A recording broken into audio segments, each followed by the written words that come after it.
Hey there, you're looking kind of cute. Don't forget to subscribe and check out all my other socials. Enjoy. The pile of bills on the desk made him feel worse as sunlight came in through the dirty dorm window. Rent was due in 3 days. His bank account showed a negative balance on his laptop, $47.23. He did not have enough money for good food, and he needed $850 to pay rent. Someone knocked on the door. "Come in." Brad came in, with Tyler and Marcus behind him. The three took up most of the small room. They all had big shoulders and wore strong cologne. Brad's navy shirt was tight on his chest as he sat in the desk chair. "You look bad, Mateo." "Just tired." He lied. He did not want to admit he had no food, and his credit cards were full. Tyler leaned on the wall and looked at his clean nails. "We have an offer for you."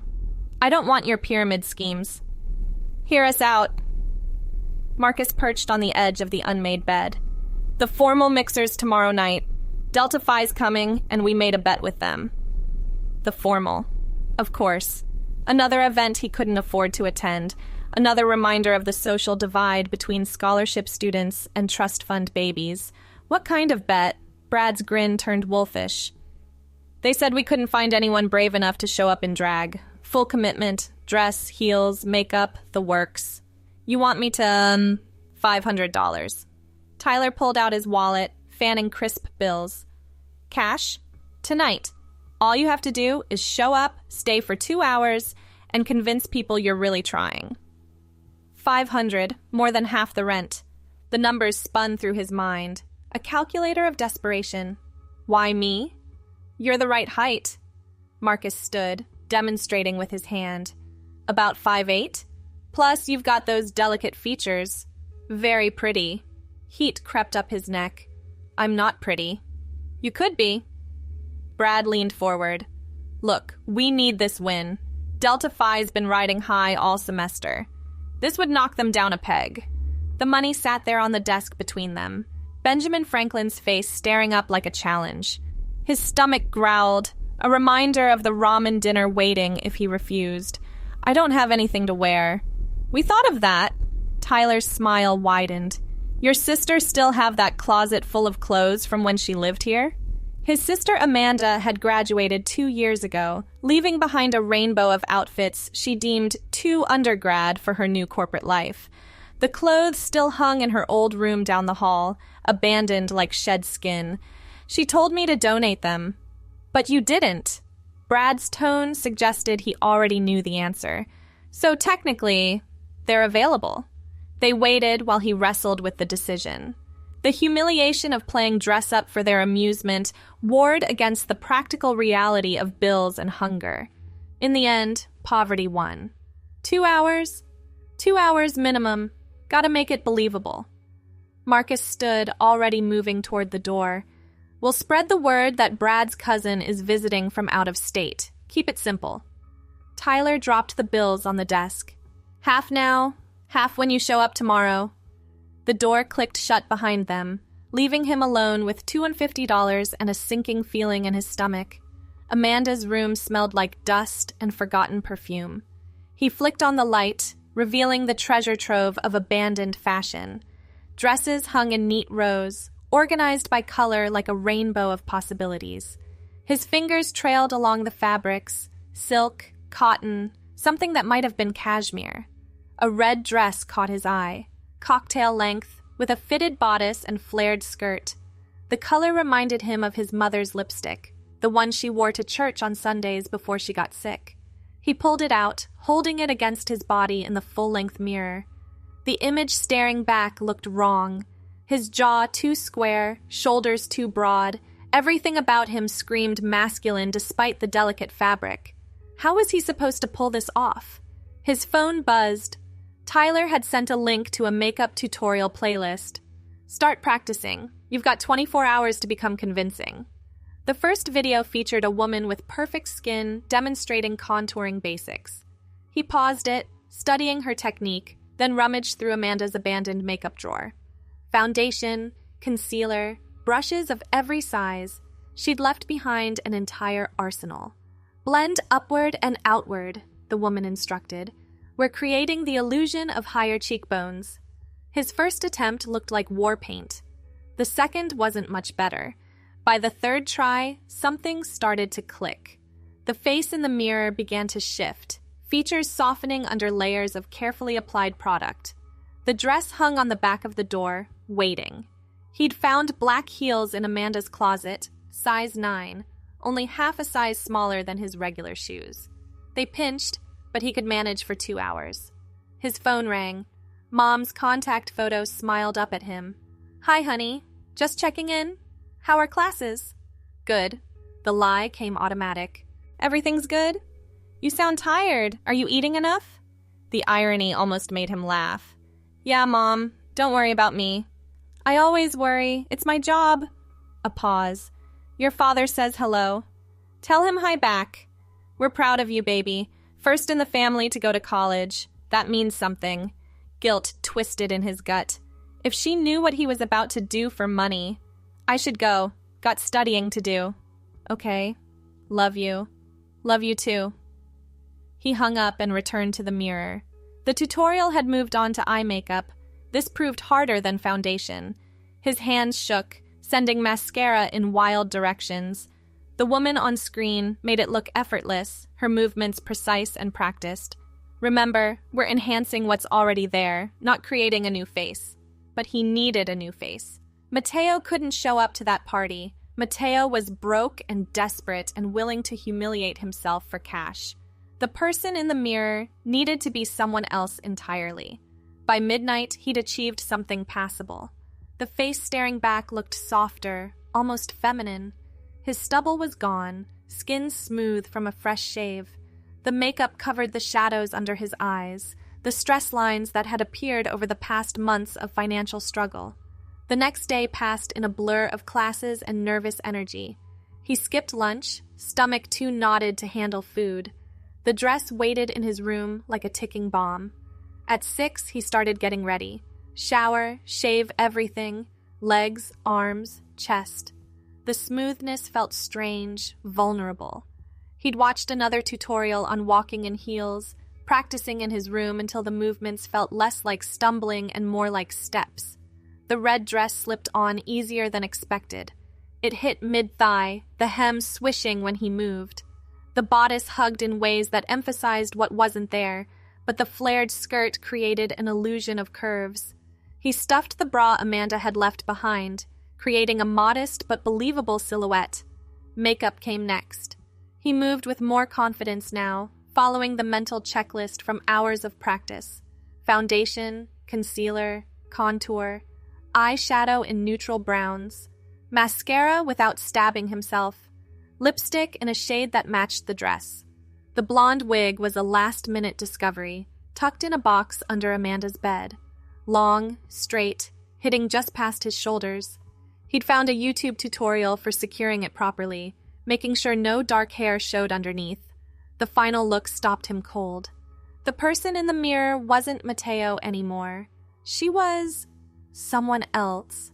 Someone who might actually belong at a formal mixer, who might laugh at jokes and sip champagne without checking the price of everything. His phone, her phone, buzzed. Brad asking if he was ready. "On my way." The walk across campus proved harder than expected. The heels clicked on concrete, each step a conscious effort to maintain balance. A group of freshmen passed, and one whistled. Heat flooded his face, but he kept walking, chin up like the tutorials had instructed. The fraternity house blazed with light and music. Cars lined the street, expensive ones with Greek letters on the windows. He paused at the bottom of the steps, heart hammering. "You must be Brad's cousin!" A woman appeared beside him. Her? Wearing a stunning blue gown. Her smile was warm, welcoming. "I'm Sophia. Brad mentioned you were visiting." The name stuck. Mateo was back in his dorm room, broke and desperate. This person needed a different name. "Hallie? Beautiful name. Love your dress, by the way. The red is perfect with your skin tone." Inside, the party was already in full swing. Brad appeared through the crowd, eyes widening with genuine surprise. "Holy shit!" He circled, taking in the full effect. "You actually look like your cousin? like someone I'd hit on if I didn't know. He shook his head. Come on, let's get you a drink. You've definitely earned it. The champagne was real, not the cheap, sparkling wine from most college parties. It tickled going down, bubbles dancing on his tongue. Her tongue. Hallie's tongue. So what brings you to town?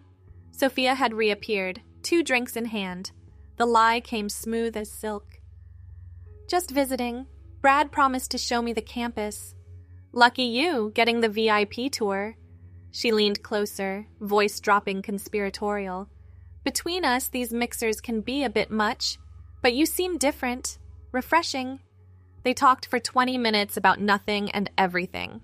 Sophia studied pre-med, came from Boston, had a cat named Schrodinger. Her laugh was infectious, drawing others into their orbit. Dance with me. Sophia's hand extended, an invitation and a challenge. The heels made it dangerous, but Hallie took her hand anyway. They moved to the music, bodies swaying in rhythm. Other couples filled the floor around them, but Sophia's attention never wavered. You're a mystery, Hallie. Everyone needs a little mystery. Most mysteries don't look this good in red. The compliment sent warmth through her chest. When was the last time someone had looked at him, her, like that?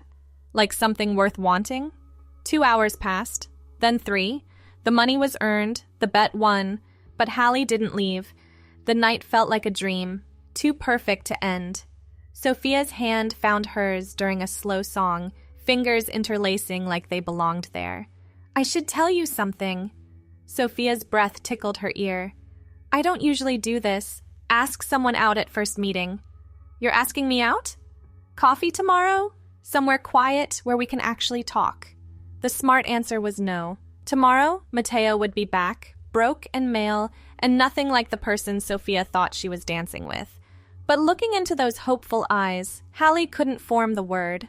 I'd like that. They exchanged numbers. Sophia's kiss on her cheek burned long after she disappeared back into the party. Brad found her by the champagne table, Tyler and Marcus in tow. You killed it. Tyler pressed the remaining bills into her hand. Delta Phi's guys are furious. They think we actually flew in Brad's hot cousin.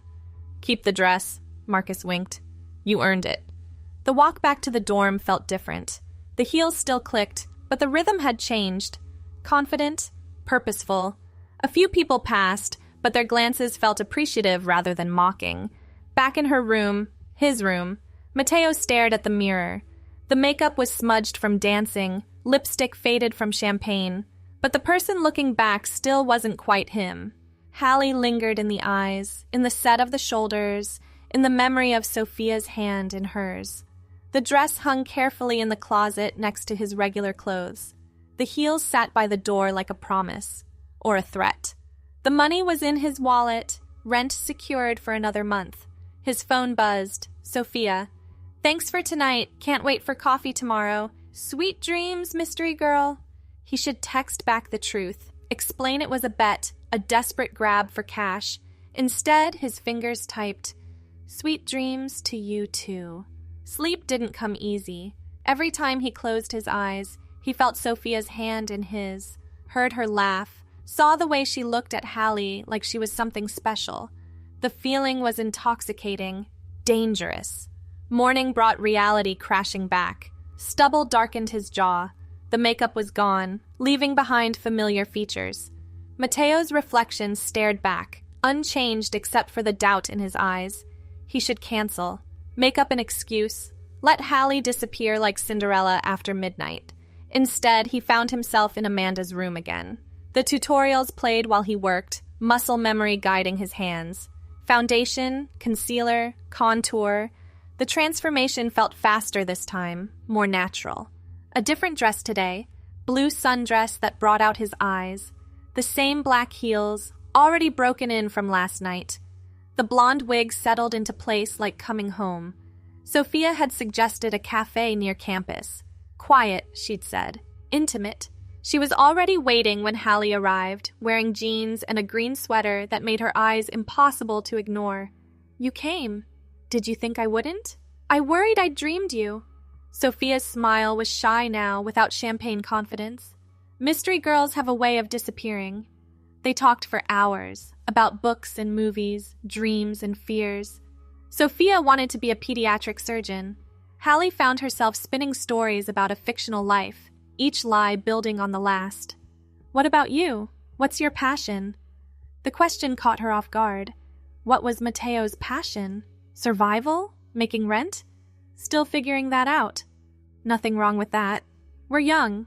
We're supposed to be figuring things out. Sophia's hand found hers across the table. The touch sent electricity up her arm. I like you, Hallie. I know that's forward, but I believe in being honest about feelings. Honest. The word twisted like a knife. But looking at Sophia's earnest face, Hallie couldn't bring herself to shatter the moment. I like you too. They made plans for dinner, then a movie.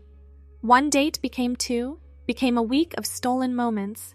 Each time Mateo disappeared a little more, replaced by Hallie's growing confidence. The clothes multiplied. He'd taken extra shifts at the library, using the money for thrift store finds. A black skirt that swished when she walked. A cream blouse that Sophia said made her glow. Heels in different heights as her balance improved. You're different lately, his roommate commented one evening. Happier? Just keeping busy. But busy didn't explain the lightness in his chest when Sophia texted. Didn't explain the hours spent perfecting makeup techniques, or the way he'd started thinking of himself as she, even when alone. 3 weeks in, Sophia invited her to a house party. My friends are dying to meet you. I've told them all about my mystery girl. The panic was immediate. A party meant people who might recognize him. Questions about where Hallie came from, where she went to school. The lie was growing too big to maintain. I don't know. Please? Sophia's eyes were impossible to refuse. I want to show you off. The party was smaller than the mixer, intimate. Sophia's friends were welcoming, pulling Hallie into their circle like she'd always belonged. They laughed at her jokes, complimented her dress, new, purple, bought with tutoring money, included her in inside references that Sophia whispered explanations for. She's perfect for you, one friend told Sophia when they thought Hallie couldn't hear. There's something special about her. Special. The word followed her home, echoing in the empty dorm room. What was special about a lie? About a desperate boy playing dress-up for a girl who deserved better? But when she looked in the mirror now, Mateo felt like the lie. Hallie was the one who laughed freely, who held Sophia's hand without hesitation, who moved through the world with purpose instead of apology. The change came gradually. He stopped changing back between dates. The male clothes gathered dust while Hallie's wardrobe expanded. Classmates who didn't know him well assumed he was a transfer student. Those who did know stayed quiet, perhaps sensing something fragile in the transformation. I need to tell you something. They were in Sophia's apartment, cooking dinner together. Hallie had learned Sophia couldn't cook, but tried anyway, burning pasta with endearing determination. Sounds serious. Sophia's hands stilled on the cutting board. The words had been rehearsed 100 times. I'm not who you think I am. I'm actually male. This started as a bet. Each version sounded worse than the last. I'm trans. The words surprised them both. But as they hung in the air, they felt true. Truer than anything Mateo had said in months. Sophia was quiet for a long moment. Then, thank you for telling me. You're not upset? Why would I be upset? You're still you. She abandoned the vegetables, pulling Hallie into a hug.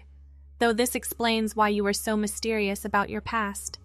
You really don't mind? I fell for the person, not the chromosomes. Sophia pulled back, studying her face. Have you thought about transitioning? Medically, I mean.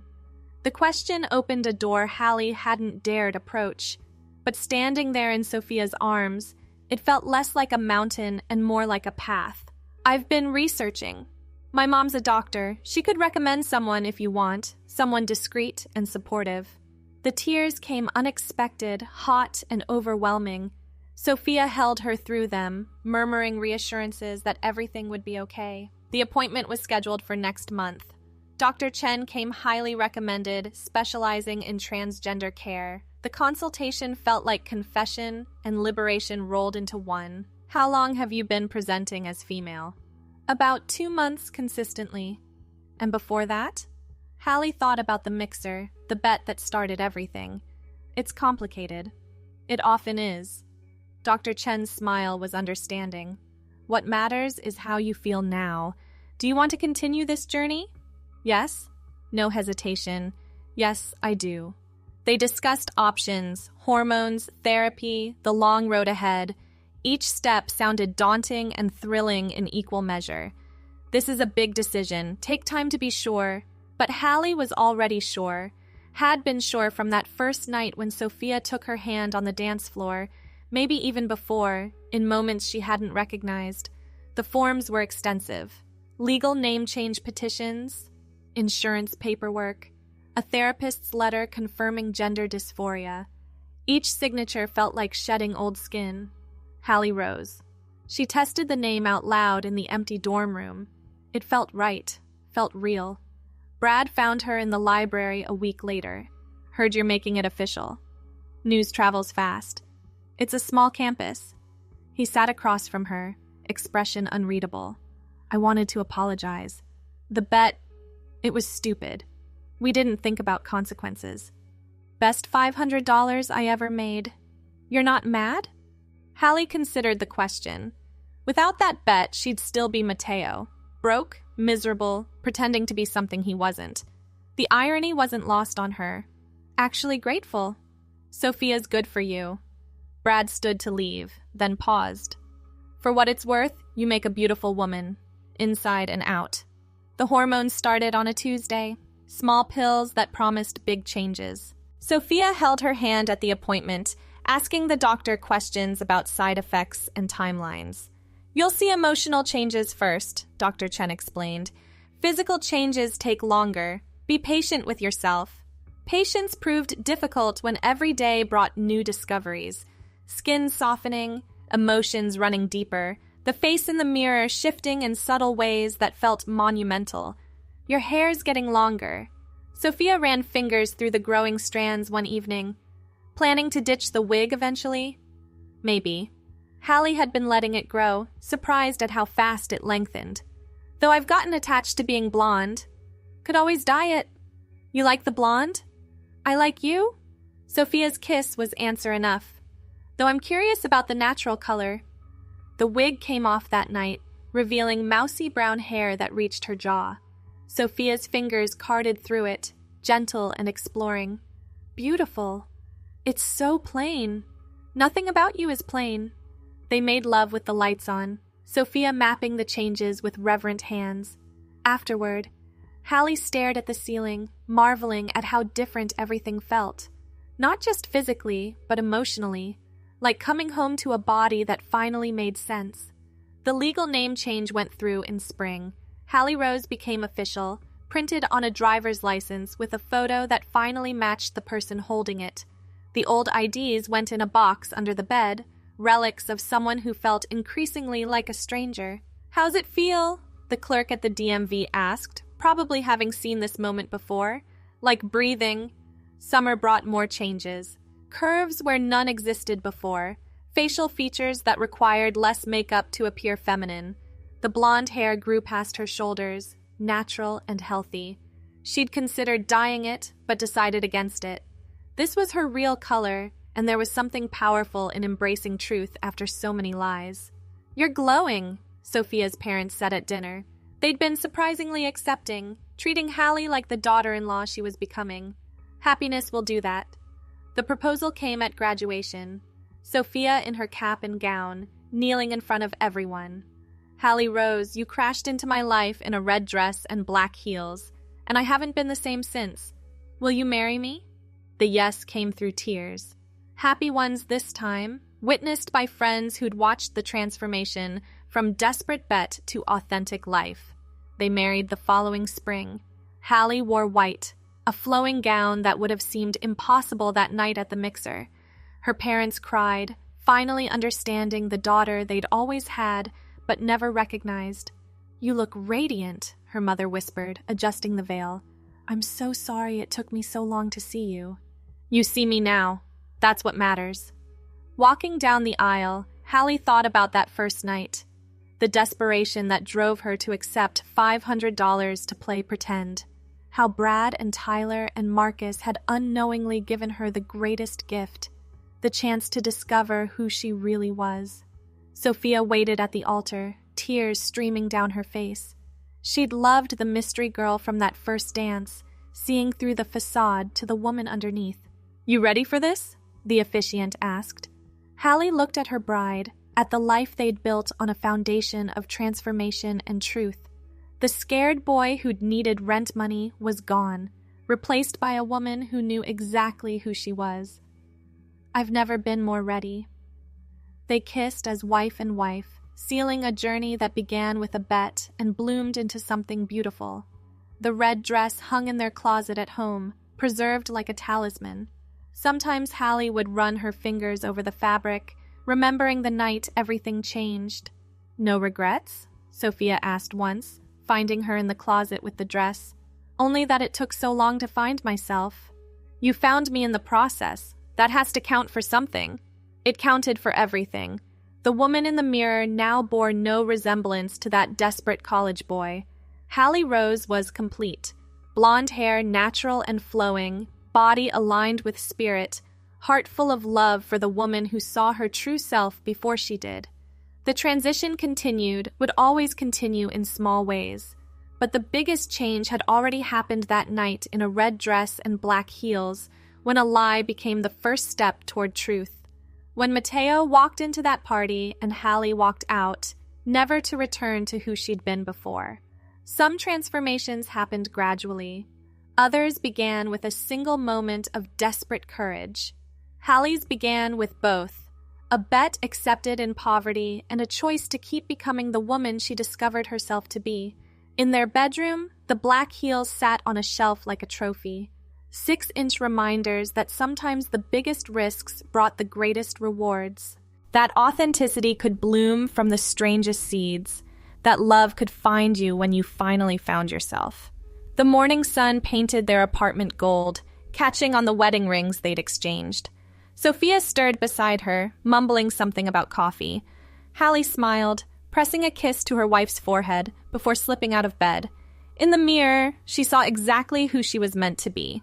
No pretense, no performance, just Hallie Rose, wife, woman, and finally truly herself. Thanks for watching. Don't forget to check out my other socials if you want more content, early access, behind the scenes, and more. All links down below.